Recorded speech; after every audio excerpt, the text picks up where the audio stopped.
Many observers are wondering, will we see a great difference between Pope Francis and the new Pope Leo the 14th?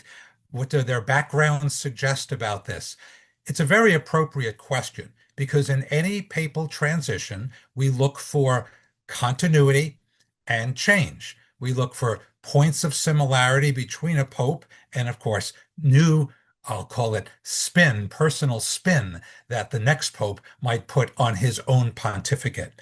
At this point, based on the little bit that we can know just in a short time after the election of Leo the 14th, I would point to indications of more continuity than usual. These two men had a good working relationship. It was just 2 years ago, it was in the year 2023, that Pope Francis appointed then Cardinal Prevost to be the head of the dicastery for bishops. That's the office in Rome that selects bishops, that actually makes recommendations for bishop positions around the world to the Pope, who makes the actual appointment. The fact that they work together so well and that Pope Francis placed so much confidence in this cardinal from the United States, but of course in Peru for something like 20 years, shows that they had a good working relationship. They were on the same page. They had a similar list of priorities for bishops. So that's a pretty good indication, if we can read the tea leaves, of two men who saw the same apostolic priorities and would enact them. And in the days since Pope Leo ascended to the throne of Peter, every utterance out of his mouth seemed to reflect an appreciation for Pope Francis. And I'm thinking of two or three phrases. I'll just say them briefly. When he first appeared on the balcony after his selection, he only spoke 3 or 4 paragraphs. But in that short amount of time, in those few sentences, he thanked Pope Francis, his successor. He also repeated some of his favorite words. He used the word openness and open arms, I think was a phrase typical of Pope Francis. And he also used the word synod and synodality, the most recent 3-year arc of an initiative from Pope Francis. And even in the more recent times he's spoken, he has echoed Pope Francis's concern for the poor and for refugees, and also for the environment. These are the three of the signature concerns of Pope Francis. So all indications are a great deal of continuity. I would not be surprised to see some change, different spin, different priorities, but I think those would be subtle. I'm expecting two papacies to line up pretty well in succession, that of Francis and that of Pope Leo.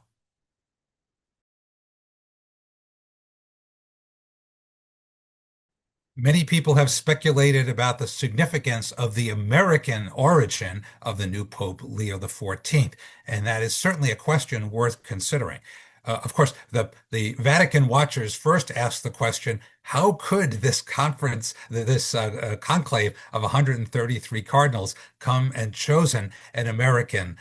It was just a long-held, maybe a conventional wisdom, maybe even a taboo that no American would ever be chosen. And of course, the thinking there is that the world's preeminent superpower, the nation with the greatest wealth, the nation with the most geopolitical power, it would be inappropriate to also give it the American citizen the leadership of the world's largest Christian denomination, 1.4 billion Catholics. So that taboo was, I guess it was accurate until May of 2025.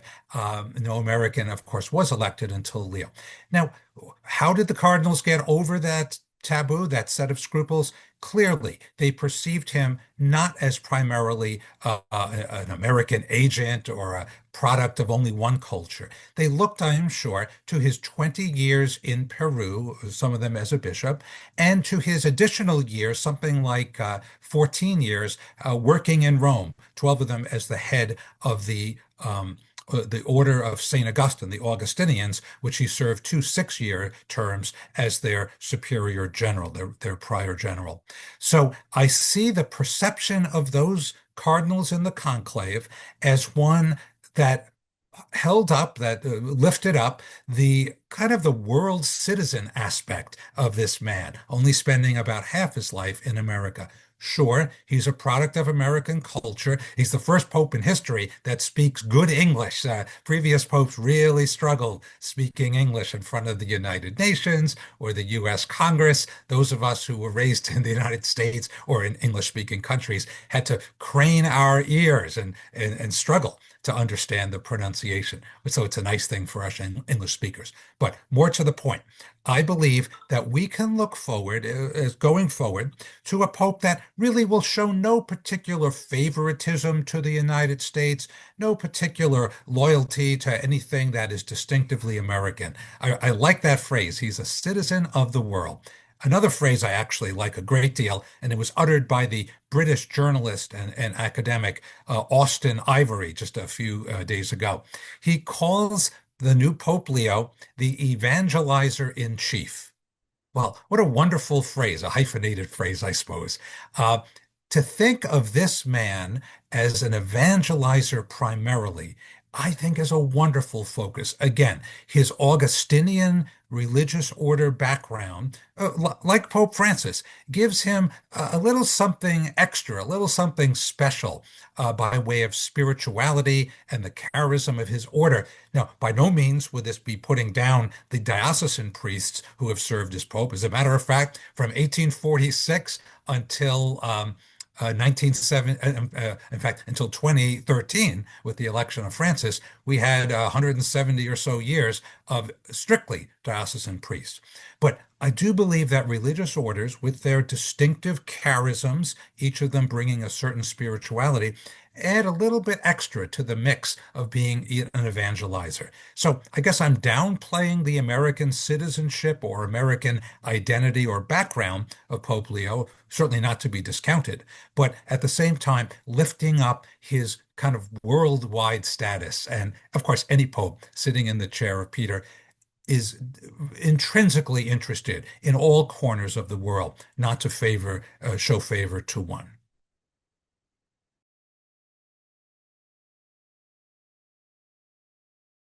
When people ask the question, what are the agenda items or major challenges that Pope Leo will be facing in his pontificate, I would identify two internal challenges within the church and perhaps three external challenges. And by the way, all of these have continuity with the challenges and priorities faced by the previous Pope, Pope Francis.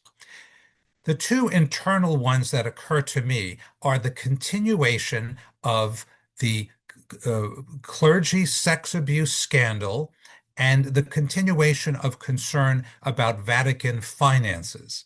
And if these sound familiar to you, they certainly are. It's been the dozen years of the Francis pontificate. These two were items on the agenda from the very beginning. In fact, Vatican watchers say that maybe the reason that Pope Francis was chosen, kind of a dark horse in 2013, was that he was perceived by the cardinals in that conclave 12 years ago as being an able administrator, somebody with the capability of dealing with financial mismanagement, of which there was plenty, and dealing with at least the ability to try to clean up the sex abuse scandal. And just to weigh in on those two briefly, it's true that Pope Francis reorganized all of the financial aspects of the church. He brought in outside independent experts for the first time. He used Cardinal Pell of Australia, the late Cardinal, Archbishop of Sydney, to do a lot of that reorganizing work. Some people thought he had solved the problem, but now we know, looking back, the problem is far from solved. There's an annual deficit of tens of millions of dollars. Something further has to be done with Vatican finances, and maybe Pope Leo is just the right man to do that. And the second internal challenge that I mentioned is, of course, the sexual abuse crisis. And just to say, no one pope, no one person is going to solve that long-standing crisis of decades and decades and decades. Sure, it came to light in roughly the year 2002, the Boston Globe Spotlight series. I was living in Boston at the time, helped expose the deep-rooted problems, but they go so deep. They're in almost all cultures that the Catholic Church has operated in. Recent revelations about Ireland and Poland, really all parts of the world. And recall in the summer of 2022, when Pope Francis went to Canada and made those very profound, I would say breaking apologies for the ongoing abuse for decades, nearly a century, of the native peoples, the indigenous peoples, the First Nations in those schools run by Catholic religious orders. So that's ongoing.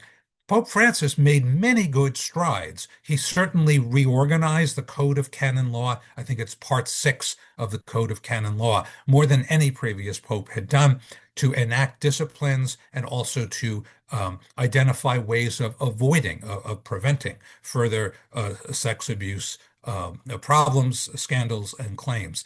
However, it's come to light in recent months that this really isn't enough, and ongoing work needs to be done. Is Pope Leo the right pope to do it? I hope so. I don't have a lot of proof either way. It's yet to be determined. I'm aware that even in the opening hours of his new pontificate, he was criticized by some of those groups, the bishopsaccountability.org, the survivors of clergy abuse groups. One is called SNAP here in the United States, for having a record that's a little bit checkered in the past when he was the head of the Dominicans, both in the Midwest province, centered in Chicago, and in his 12 years as the head in Rome of the worldwide order of the Augustinians. So there are criticisms. We need to do more study to see whether he was kind of an unwitting accomplice in some ways. I think he took in priests that had credible accusations. Was that an act of mercy? Was it an act of deliberate malfeasance or obfuscating? I like to think it was just an act of compassion for cases that had yet to be determined. So I have high hopes that he can do those. And just more briefly, the three external challenges. So internally, finances and clergy sex abuse. Externally, I'll just say there are three topics that Pope Francis spent so much of his kind of social activism on in a worldwide level. One of them we know, refugees. The rights of refugees are very close to his heart, and I have no reason to believe that his successor, Leo the 14th now, will not focus just as much on giving refugees the possibility of resettlement, of giving them advocating for them in all forums, international organizations, the United Nations, etc., the UN Commissioner, High Commissioner of Refugees, and also in particular settings like the United States with its very draconian immigration policy of late. A second one is climate change.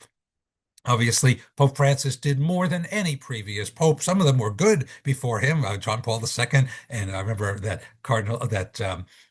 Benedict XVI was known as the Green Pope. Francis is the Greener Pope, with Laudato Si published 10 years ago now, in 2015.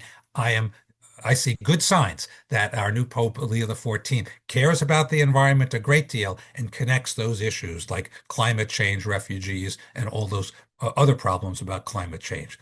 And thirdly, peace. And this might be the place where we have the most clues, because in his opening few days as Pope, Leo XIV has already talked about peace. The first words out of his mouth on that balcony at his selection were, "Peace be with you." He said it in Italian, by the way, which was beautiful. Not only quoting Jesus, his appearance to the apostles on Easter Sunday, but also making the connection to peace in the world, reconciliation between nations. And even since then, he's taken every opportunity to talk about peace and reconciliation.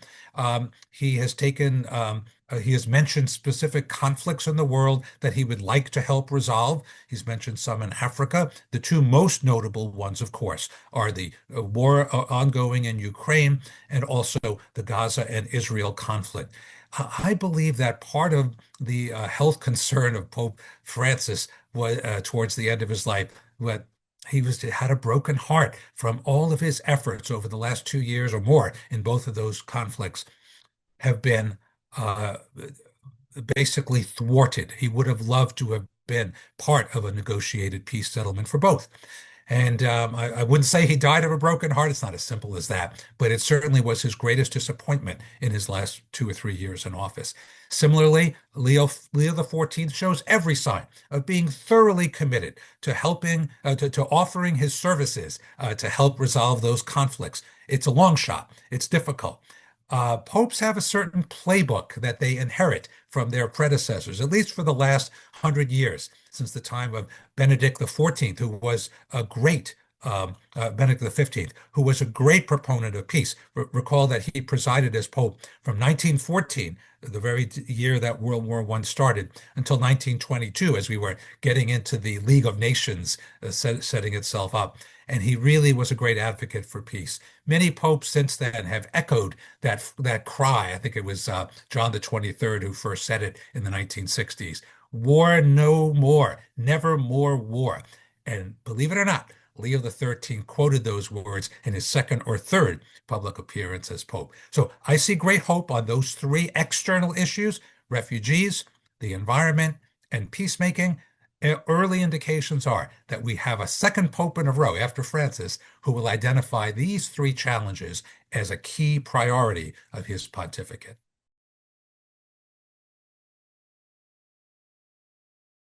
Every pope comes along with his own personal priorities, maybe agenda, and sometimes pundits characterize them in simple phrases. John Paul II was clearly a charismatic leader who showed in very demonstrable ways boldness. Some people call him John Paul the Great for his boldness in challenging global communism.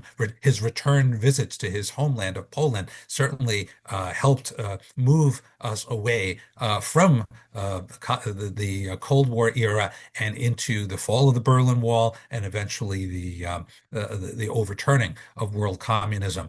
Benedict was the more scholarly pope, and he wrote brilliantly about Christian doctrine and taught, and his speeches were erudite. I loved reading them. His encyclicals were brilliant.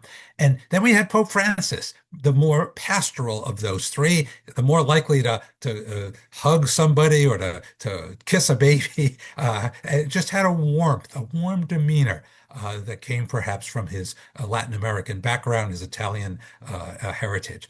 So, what do we expect to be the characteristic qualities, personal qualities of Pope Leo? It's probably too early to tell. He's not as demonstrative as Pope Francis, hardly anybody could be, but I believe that he projects a calm demeanor.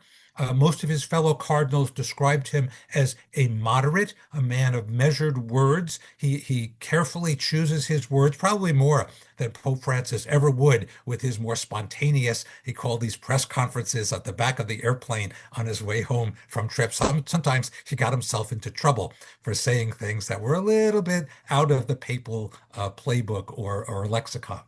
What I actually expect from him is a consistent message. I think that he will show great discipline in his messaging, especially around peace. I think he'll be a diplomat. I think he'll try to work behind the scenes. By all accounts, he does his whole lifetime, 69 years, he's never tried to call attention to himself. He's always tried to deflect attention to get the job done, not to take credit for things. So expect on the diplomatic side a behind the scenes diplomat that may get people to the bargaining table. It may not be at the Vatican. Francis did hold some meetings in the Vatican between Palestinian and Israeli leaders. He held the South Sudan leaders on the two conflicting warring sides. He invited for an overnight retreat at the Vatican, which eventually yielded some fruit at the bargaining table. It took a year. I believe that Pope Leo will be the kind of leader who uses his good offices of Vatican diplomacy. He's got a Vatican diplomatic corps in every nation of the world, at least every region of the world, using them to good effect to bring at least to the bargaining table, even if it's in Turkey or some other neutral site, the world leaders together. Similarly, in the environment, he probably won't be grandstanding at the UN, climate change, the COP meetings, but I believe he'll be behind the scenes encouraging countries to make sacrifices, for example, phasing back fossil fuel industry in favor of renewable energy resources like geothermal and also solar energy and wind energy. And in refugees, once again, I believe he'll be working the diplomatic network to try to come up with rational, maybe merciful strategies of resettlement of the millions of refugees. There's over 100 million displaced people, internally displaced and across borders. And I believe from his work in Latin America, he has seen the root causes of migration in violence, religious persecution, climate change, desertification, aridification of soil. He knows why people migrate. And I believe he'll try to work with world leaders to try to prevent at the root causes, the structural causes of forced migration, to get a better resolution of the migrant crisis in our time.